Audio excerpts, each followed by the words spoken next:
Hello guys, ഇന്ന് ഞങ്ങൾക്ക് മാങ്ങാച്ചാർ ഇടാം. 1 കിലോ മാങ്ങ എടുത്തിട്ടുണ്ട്.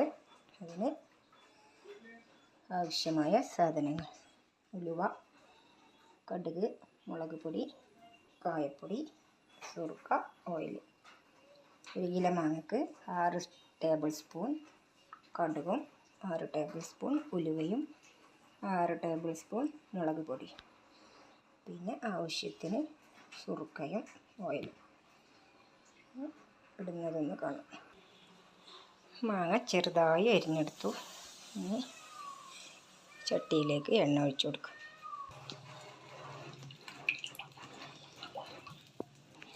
മുളക് പൊടി ഇതിലിട്ടിട്ട് നല്ലതുപോലെ ഇളക്കിയെടുക്കുക. മിക്സ് ചെയ്ത മാങ്ങ അതിലേക്ക് ഇട്ട് കൊടുത്തു. നല്ലപോലെ ഇളക്കി ചെറുതായി